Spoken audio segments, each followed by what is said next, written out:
Hello, everybody. I'm Kyle Pierce, and I was thinking that with Venus about to ingress into the sign of Aries in a few days, I thought what better time to talk about Venus and Aries. Venus in astrology represents both how we go about drawing in and attracting that which we find desirable, as well as what about ourselves others find desirable and attractive. Venus describes how we bring ourselves into harmonious relationship with others and our environment, how we draw in or cultivate those things which make life enjoyable, those things that give us pleasure, that give us joy. Venus will also describe our relationship with beauty, how we define and understand beauty within ourselves as well as within the world, within others. So if you have Venus in the sign of Aries, if you know someone with Venus in the sign of Aries, or you just want to get an idea of the kinds of people and experiences that Venus in Aries tends to describe, stick around, as I'm not only going to go over Venus in the Aries generally, I'm going to talk about Venus in each of the 3 decans of Aries. Now, please bear in mind, while I'll be describing the general characteristics of Venus in Aries, how Venus ends up expressing herself in a particular chart can be altered substantially by any number of conditions, such as aspects with other planets, house placement, which house Venus rules, what is the ruler of Aries doing, Mars, as well as Venus's phase relative to the sun, whether she's direct or not, etc., etc. So, be sure to consider all those other factors when trying to interpret Venus in Aries in your own or anyone else's chart. Also, I will tend to use she pronouns, she, her pronouns, when referring to Venus. But whether or not you identify as male or female, Venus will still represent the same things for you regardless. Though Venus's condition can be quite descriptive of an individual's experience of gender and expectations around gender. With that, let's dive in. Start with just Venus and Aries generally, and what that tends to describe.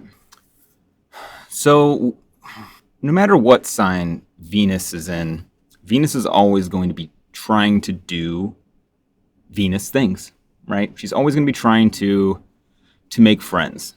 She's always going to try to generate experiences of beauty. She is going to try to create experiences of pleasure, as well as draw in things which we find pleasurable, right? So when Venus is in Aries, Venus finds herself in Aries circumstances, or has access to Aries things. So she'll tend to make do with what she has around wherever she is. But it is important to bear in mind that Aries is not a particularly Venusian sign. It's Mars ruled. And while I certainly hope that you don't get hung up on the fact that Venus is considered traditionally to be in detriment or exile in the sign of Aries, it's nonetheless an important sort of starting point to figuring out what Venus has to work with, what Venus has to make beauty out of.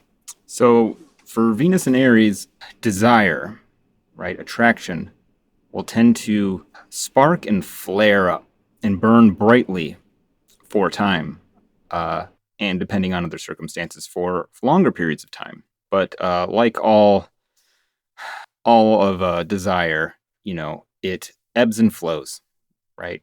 It rises up, it is satisfied or not satisfied, and dissipates, only to rise again. So the sort of attraction that Venus in Aries will describe is one that will tend to come on pretty strong and hard and loud. And there is maybe a flashy quality to Venus in Aries. Aries planets tend to want to make a big impression. Aries planets have a sort of a point that they're trying to get to. And because it's Venus, she wants to get to the thing that's most desired as quickly as possible, and will tend to be drawn to people who have that capacity and will tend to want to cultivate that capacity within themselves.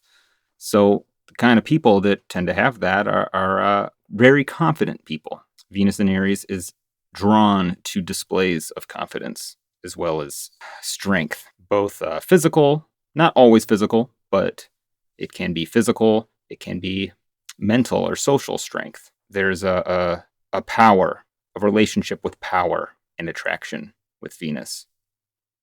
Attraction can be very powerful and sometimes irresistible.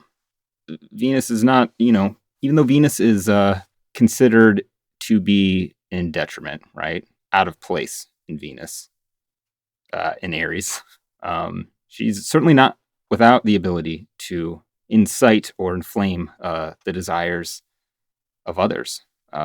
You'll often get a very direct approach with Venus in Aries, depending on circumstances, or will be drawn to people who are very direct, almost inappropriately direct.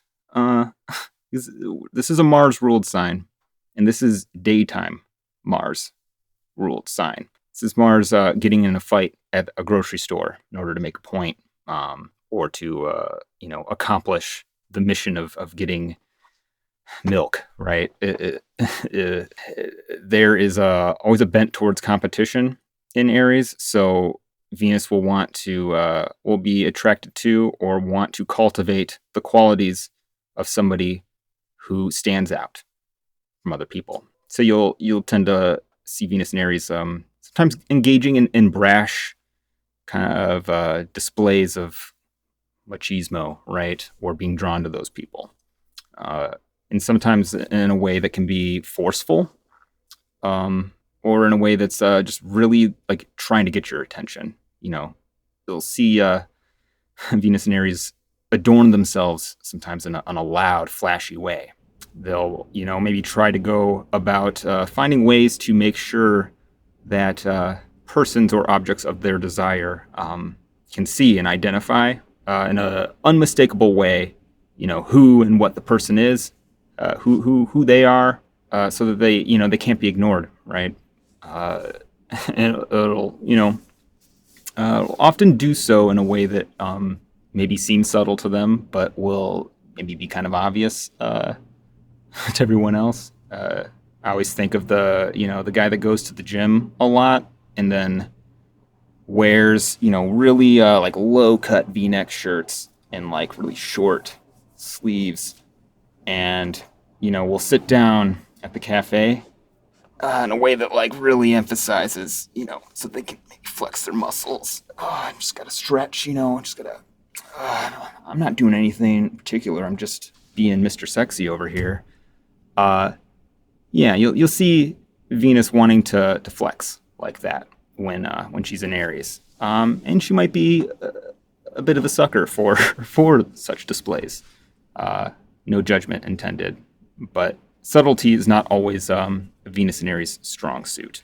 And it's maybe an important thing to understand about Venus and Aries is that while other factors in the chart can alter this to a large degree, those kind of big displays, the sort of wanting to sort of puff up the appearance, the displays of those qualities, which they believe will attract partners, comes from a place of insecurity. Because again, we're talking about Venus not at home. Venus doesn't have access to all of her things. She doesn't find herself in a place that appreciates her beauty by default, or that appreciates the natural Venusian way of being.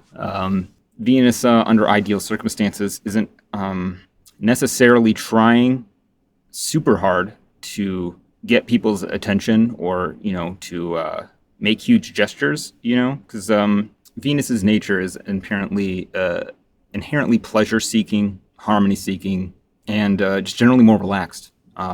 Venus knows how to enjoy herself, right? Venus is the joy. Venus is the enjoying of things. So there's an inherent maybe patience and ease with which Venus wants to engage with the world. Aries is not a sign that is about patience or ease. And often, people with Venus and Aries learned early on that, like, for whatever reason, they weren't, they did not experience being able to passively draw in pleasurable experiences and positive attention from others.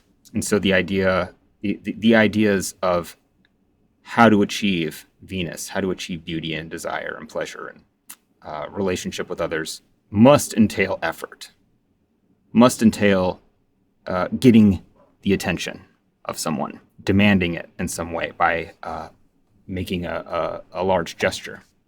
And in some cases, people with Venus and Aries may have experienced anger and conflict in situations where ease and peace should have been. So that sort of baseline, maybe insecurity, draws Venus to people who are very Mars-like, who can protect, who can kind of play security guard and maybe defend Venus from danger, or from sweaty jocks snapping towels at each other's ass. It's for Venus and Aries. Love is a battlefield, right?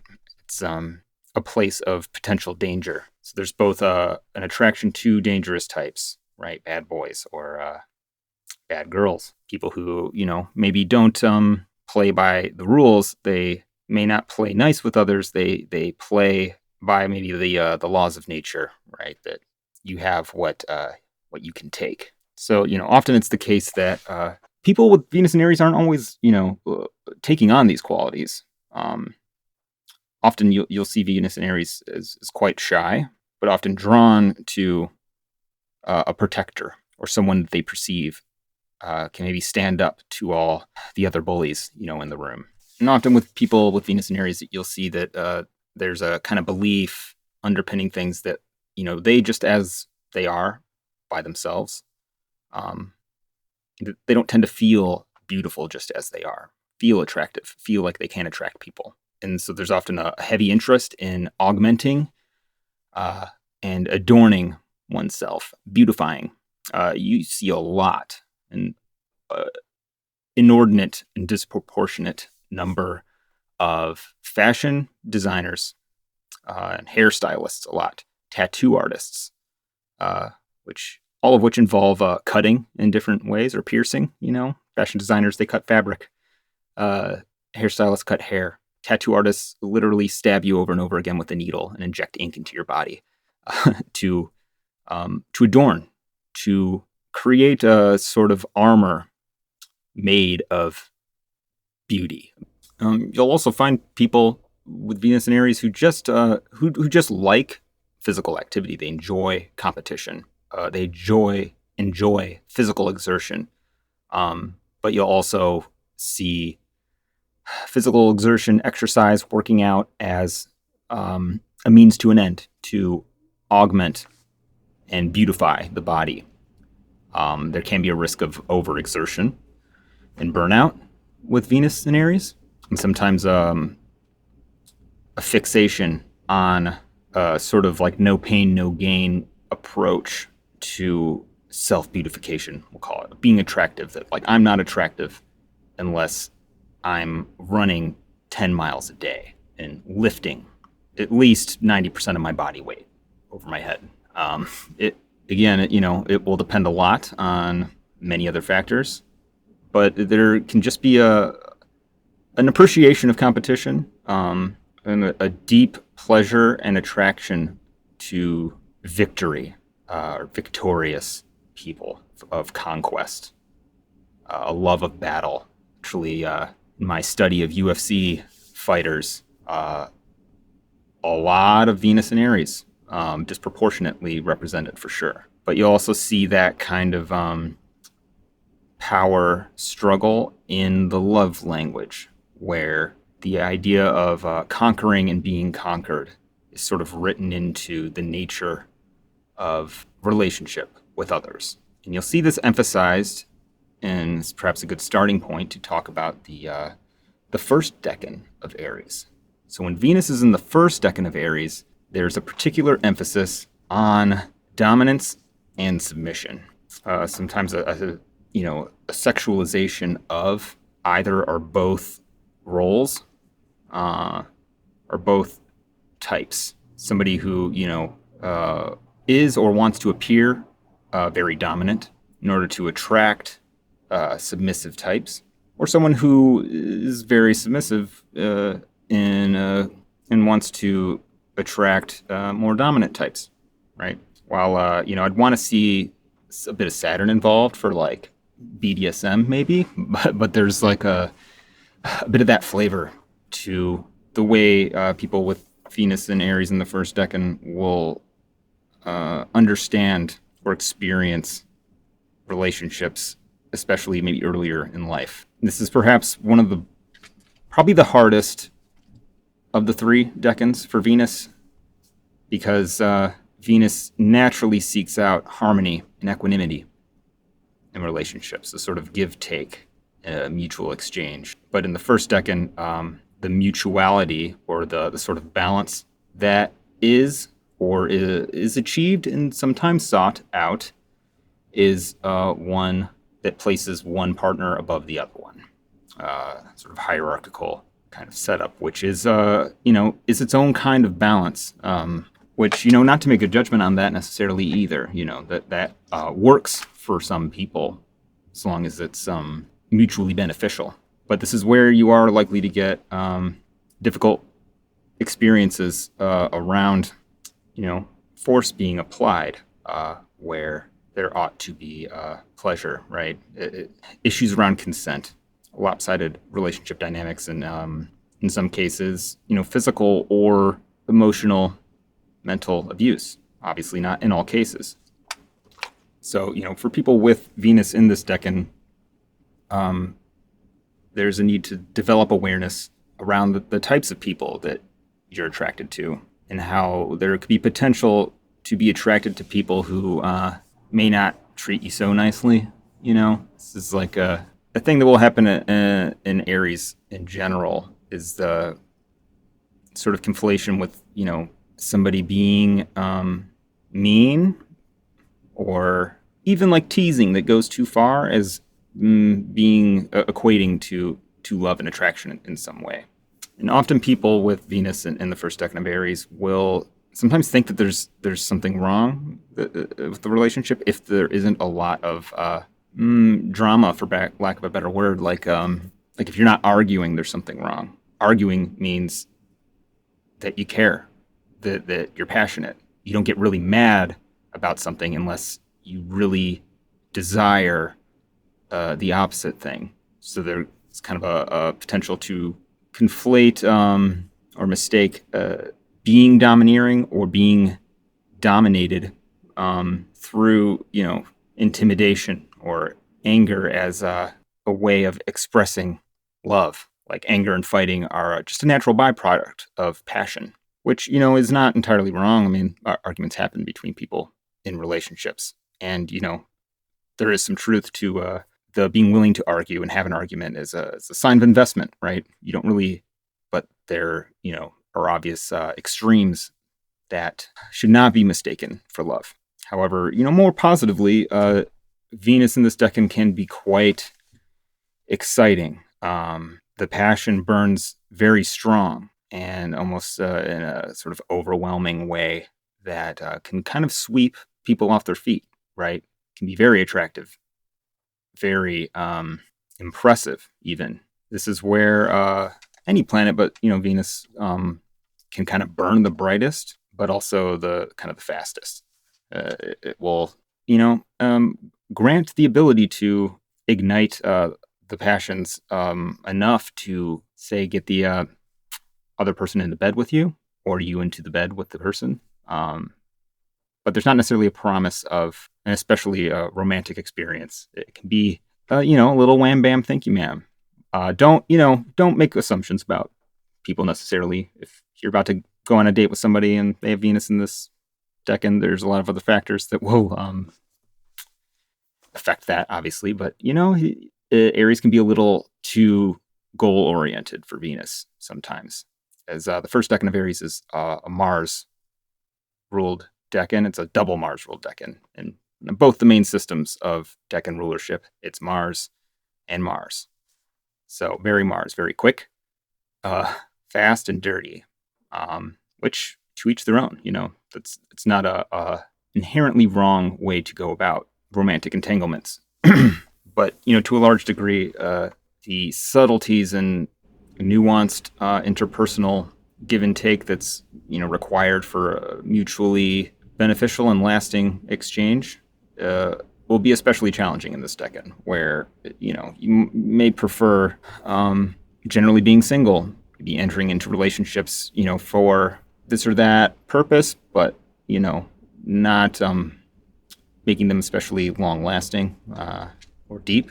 This is maybe an important thing that people with Venus and Aries will want to work on, especially maybe with the first Decan of Aries, is the learning to cultivate and appreciate inner beauty, right? There can be a superficiality to Venus and Aries, where it's sort of concerned with the visual, quite good at achieving and identifying the visual components of beauty, but finding it hard to see and appreciate the beauty within, the beauty within themselves, right? Like if it doesn't burn big and flashy and bright, it's a little harder to relate to. Nonetheless, Venus in the first Decan of Aries has a strong ability to burn bright and strong, and can be very magnetic, very alluring. Definitely has the ability to make a very strong impression. Now, let's see, Venus in the second Decan of Aries. So, yeah, the second Decan of Aries is it's a solar Decan. It's ruled by the sun. It contains the degree where the sun is exalted, but also the sun rules this Decan by both main systems of rulership, the Chaldean order, descending Chaldean order, and the triplicity system. If you have Venus between 10 degrees, 0 minutes, and 19 degrees and 59 minutes of Aries, then you have Venus in the second Decan of Aries. So one of the main characteristics of the second Decan of Aries is that it tends to burn a little longer than the first. You're moving from a Mars Decan to a Sun Decan. So with Mars, you're burning, right? But you're burning in a straight direction, in a single direction. I burn here, and I burn all the way through. While the second Decan, with the sun, you're burning, but you're burning long and kind of wide, and for the purpose of being seen and occupying space, sort of laying claim to your space. Sun and Mars have a lot in common. They're both fiery, ego-driven planets, but while Mars will, if you're sitting next to Mars in an airplane, they might kick you in the balls and, push you into the aisle because they want more space. While the sun will just kind of man-spread and just make you uncomfortable and just take up the space and not really worry about whether or not, you're comfortable. It's an occupying and somewhat dominating kind of quality, authoritative. So when Venus is in the second Decan of Aries, Venus's lusts and desire nature will have a longer duration and will tend to occupy a bigger space in the person's life. So it's like there's a tendency to lust after things which are a bit bigger in scope and a bit harder to achieve, as well as a tendency to identify more strongly with your ability or lack of ability to fulfill those desires. It's like Venus wants to populate their life with desired things, adorn the life and the self with these kind of bright, burning effigies that are sort of emblematic of who they are. And it's pretty easy to get an unrealistic expectation of oneself and one's ability to make those things happen. It's where Venus within Aries is probably most likely to be subject to disappointment if a more realistic expectation of desires fulfillment can't be achieved. Venus wants the world, wants all of it in the second decan. And honestly, where Venus tends to do best in this decan is within those with an artistic disposition or bent, where there's more of an ability to express the deep passion and desire that people with Venus in the second decan of Aries have. The nature of art is taking the imagined and crafting a sort of facsimile of it, right? A representation of it, expression of it. Some of the best art is representations of things that are impossible. So not to say that Venus cannot achieve much of her desires in this decan. It's honestly just a scope issue. This is it's a world building decan. So Venus wants to cultivate a world sort of their own making and bring people into it, attract people into it. Venus can be quite good at that in this decan. But there's a learning to share the world. So it gets a little tricky here is where the sun, occupies the world, and those who fall into its gravitational pull are there. And that is what it is, because the sun does that. That's what the sun does. Venus draws people to her and seeks to cultivate balance and pleasure and harmony between them. There's both the creation of a shared world as well as an acknowledgement of a separate worlds and a sort of ongoing negotiation in order to facilitate the coexistence of them. So again, that's maybe see how Venus might excel in artistic endeavors which involve a sort of world building, a sort of multi-layered and comprehensive world where, like art that when you engage with it, you can kind of become absorbed and lost within a sort of world that has like its own rules, right? It's one I haven't actually tested or researched, and I don't even know where I would find. You don't necessarily hear the names of like video game designers, but I wonder if there are a lot of video game designers with Venus in the second decan, because in many ways might be like the kind of hits all the buttons and marks for Venus here, because Venus is able to create a world that you can live in, and that can virtually at least meet needs and desires which could not be met in reality, but can be within the context of this world within a world that you create in video games. It's actually what's awesome about video games.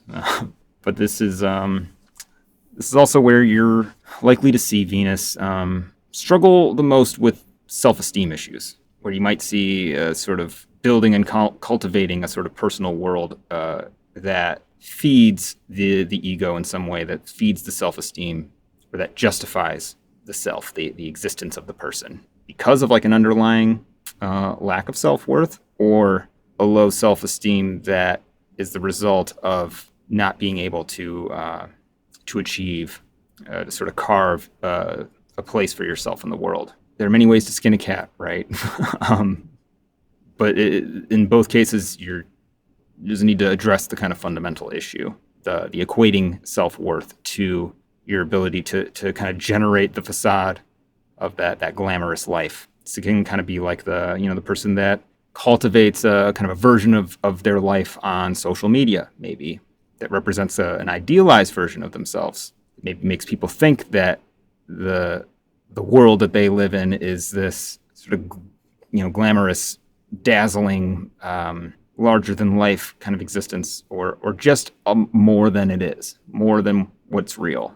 And it's almost like the more you feed into the idealized version of your life, the more that the contrast between what it actually is and the one that's being projected will be a source of pain. So there's a need to cultivate authenticity with Venus in the second decan, to not overly identify with the adornments and decor of your life. This is like having or being the trophy spouse. which, kind of serve to cultivate the image of the successful person. And that image of the successful person is extremely attractive in and of itself, and it can be an extremely positive thing to be able to draw people into not just to yourself, but to like the experience of your life. There's just great care required in not getting too enmeshed or over identifying with that, with the image of your life and how you think other people perceive it. There's a great ability for people with Venus in this decan to seduce. There's great seductive power here that extends beyond just like personal seductive power. It's the ability to craft a world that draws people in. It's just a matter of actually populating the world with things of a substantial and lasting beauty, experiences of beauty rather than kind of facade, and being drawn to people like that. Yeah. Now with the third decan of Aries, this is actually in the Chaldean descending order of decan rulership. This is a decan ruled by Venus, and then by the triplicity system is ruled by Jupiter. So this is actually part of Aries where Venus has some very specific strengths and powers, where Venus has kind of a job that only Venus can really do, or a sort of component of the sign of Aries that Venus has the special power of unlocking. And if you've ever seen, honestly, like any war movie, where the conflict and the extremes of the situation and moment actually draw out the qualities in we'd say, genuinely admirable qualities of the characters in the movie, or a movie like it, are sort of essential to bringing out those qualities, those noble qualities of the person.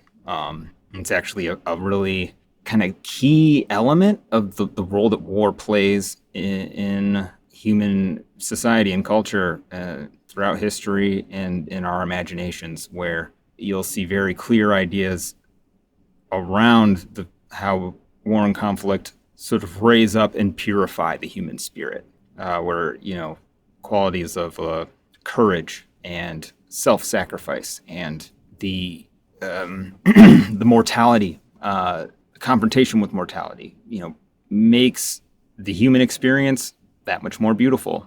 Not that long ago, I was watching the movie Troy, starring Brad Pitt and Orlando Bloom, and I'm pretty sure Sean Bean was in that movie. Anyway, it was basically a sort of dramatization of the story of the fall of Troy, right?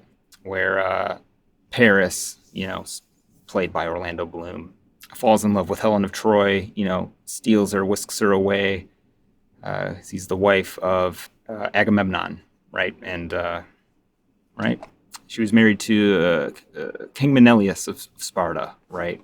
And the Trojans are trying to make peace with the Spartans and the Greeks, and Paris is just so enamored with her, with Helen, and basically fucks up the whole peace deal by taking Helen, sneaking Helen aboard the ship after their big peace dinner. And Prince Hector, right, of Troy, has to decide whether he remains loyal to his brother or loyal to his kingdom, his country. If he brings Helen back, he knows the war is going to start. But if he, sends Helen back to the Greeks, right, he'd be, betraying his brother. So, the whole story puts these characters in this position where their loyalties are tested, and it's this, big tragedy, right? But the part of the movie that I liked, that I think emphasizes this decan in particular. Not to say, not saying this is like a genuinely good movie. No offense to Troy fans. I enjoyed the movie. It was entertaining. But it takes place some point when Achilles, played by Brad Pitt, he's talking to sister of Hector, or like niece or cousin or something, that he starts talking about how the gods are jealous of humans because the gods are immortal, right? It's in fact the mortality of humans that makes their life and experience more beautiful. The fact that it's all going to end. The gods don't have that. Another not genuinely good movie, maybe, that I ended up watching not that long ago was called City of Angels, starring Nicolas Cage and Meg Ryan. And Nicolas Cage is he's an angel, right? Who falls in love with Meg Ryan, who's mortal. And he realizes that the only way that he can be with Meg Ryan is to basically give up being an angel, give up immortality in order to live a mortal life. And, he takes the plunge and he shows up as a human and, he gets to eat stuff and it tastes so good. And, he gets his ass kicked and like, whoa, I feel so alive right now. And he hooks up with Meg Ryan. They have this beautiful night together. And then, spoiler alert, she fucking dies and gets nailed by a truck, like riding her bike. And, so sad and tragic, but then he's like, I would do it all again. I'd give it all up for one night with her, right?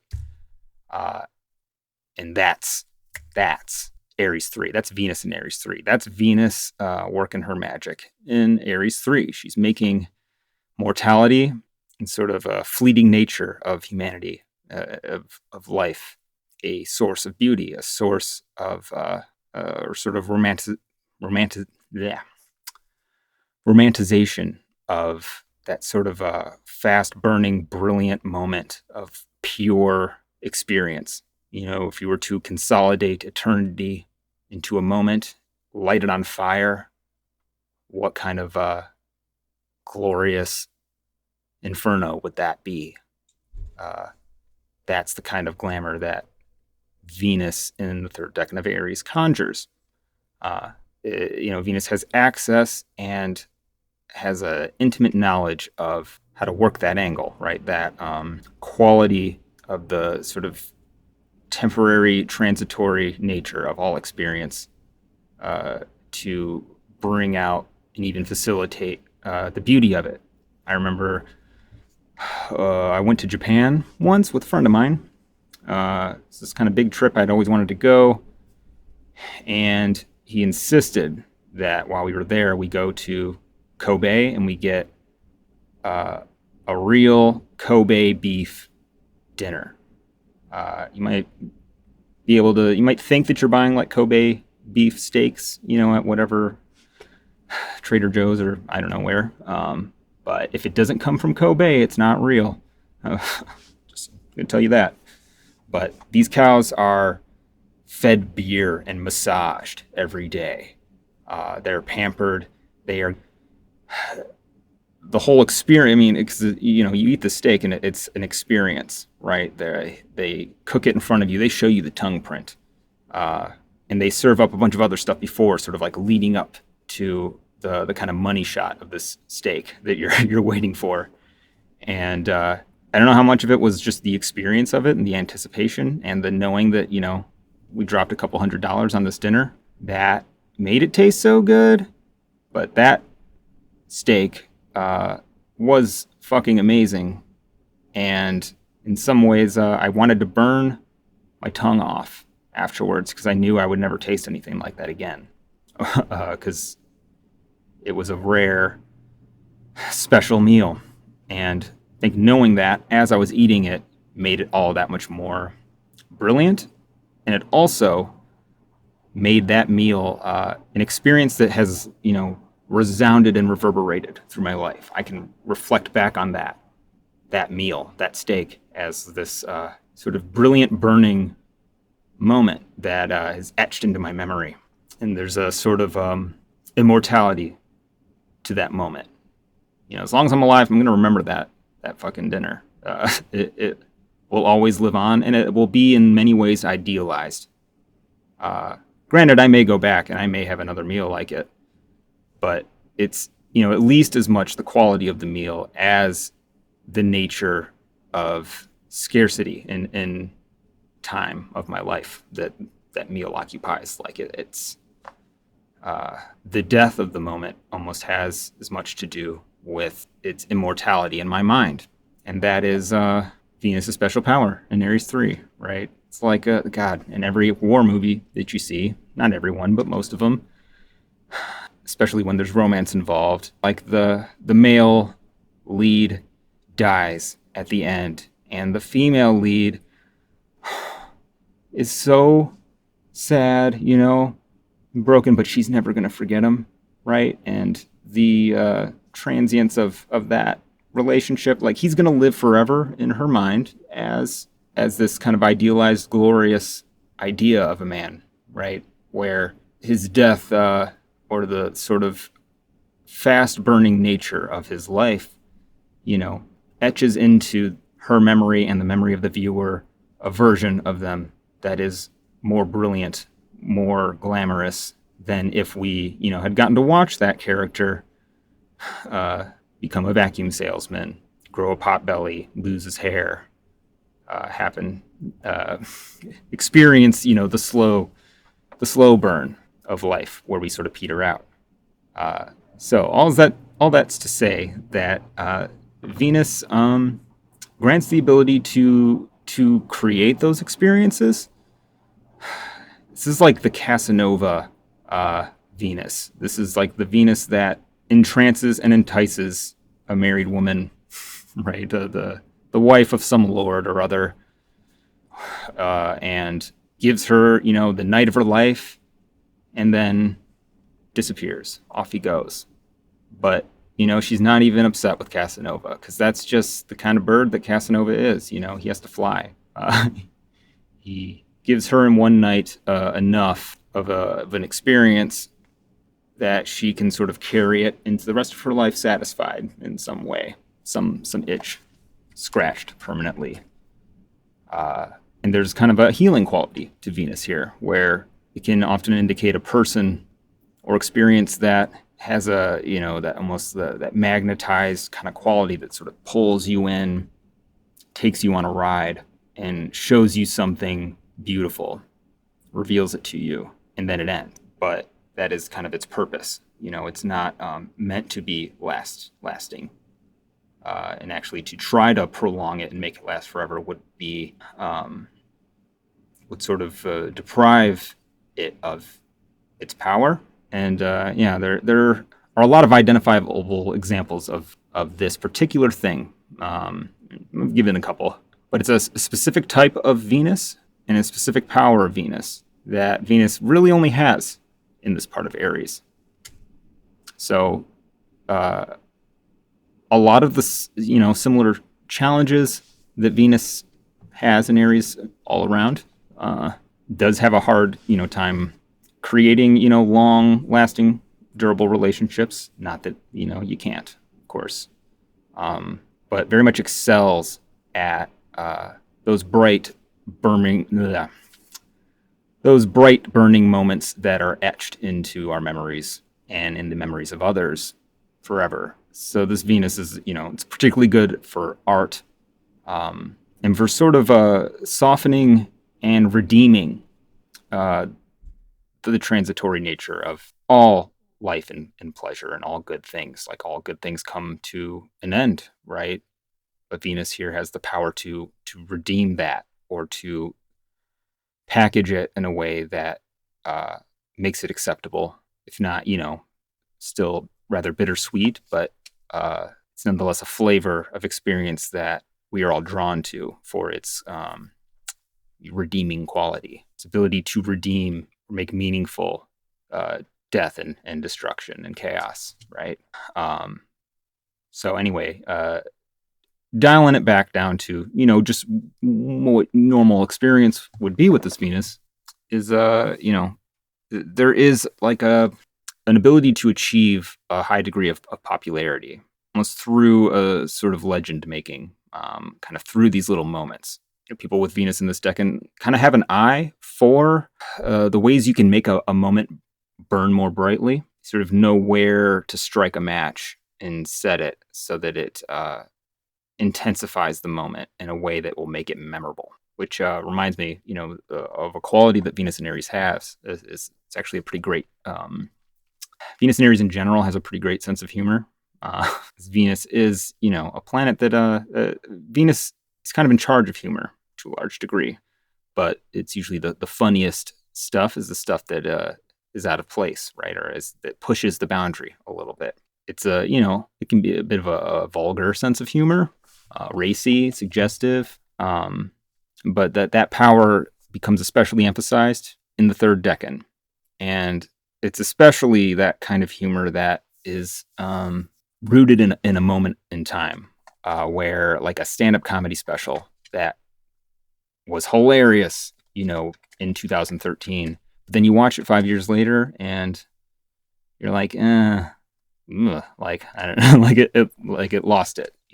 It was of the time, and it's actually probably more of a more of a rare thing to find like comedians who remain funny, throughout time.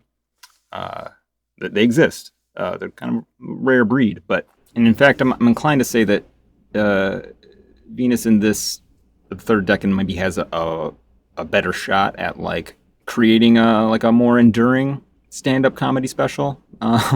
Nonetheless, it highlights that quality, that like the ability to set a moment on fire, to draw out the potential from a moment, or from an interaction, from a situation, and like raise it up,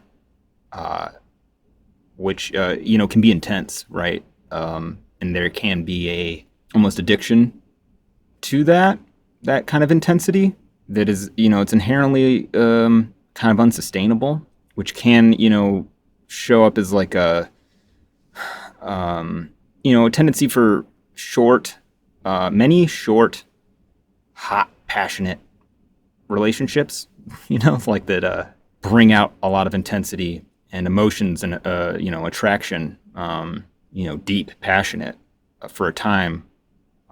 But as all relationships, do not sustain that fire forever, naturally. Venus here can become so enamored with that like first 2 months of any relationship that it sort of keeps seeking it out over and over again. But nonetheless, you will see Venus in this decan a lot in like celebrity charts. It's a pretty good for making one popular and getting people's attention, but it does tend to facilitate public life and acclaim more than it does long-lasting interpersonal relationships. I could probably list off a bunch. Like Jack Nicholson's a pretty good example. I'm pretty sure has Venus in this decan. Look it up real quick. And sure enough, Jack Nicholson, third decan Venus in Aries. Definitely, pretty famous dude. A lot of charisma, a lot of charm, a lot of wives, a lot of marriages. None of them, necessarily sticking. Have a tumultuous personal romantic life. But, specifically not, like Venus will bring relationships in the third decan for sure. In almost all situations. I mean, there's plenty of ways that this Venus can be challenged, and have a harder time doing its thing, but will not tend to lack in the ability to draw people in and create relationships. And it ultimately becomes a question of, if you have Venus in the third decan of Aries, do you want long-lasting, durable relationships? Not everybody does. In fact, like serial monogamy is kind of the original form of relationship in a lot of, or at least several anthropology sort of surveys of humanity throughout time. It's almost like the default. And I would say that Venus in the third decan of Aries, will make a person give an easier time maybe letting go of a relationship when it ends, and sort of maybe being uniquely capable of allowing a relationship and the good times shared in a relationship not be sort of tainted or buried under, a bad breakup. Just because it ended badly doesn't mean it, has to be ruined, or the memory of it doesn't have to be ruined. So yeah, I've gone on about third decan Venus long enough, I think.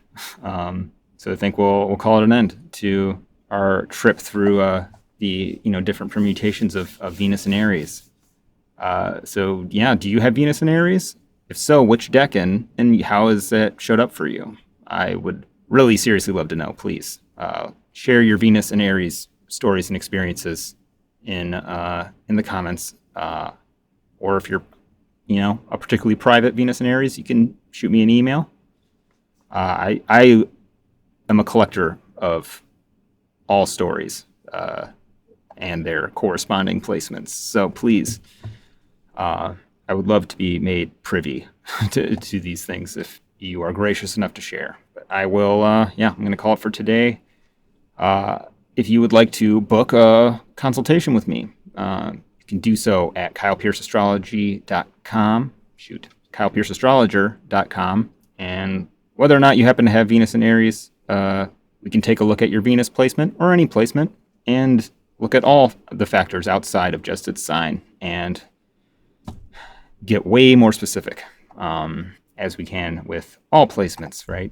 So, yeah, can't think of anything else to promote at the moment. But if you enjoyed this, like, subscribe, share it with a friend or on your social medias. That little stuff really helps and helps me overcome the algorithms that are sort of stacked against anybody who is just getting started. So thanks so much for watching, and see you next time. Ta-ta.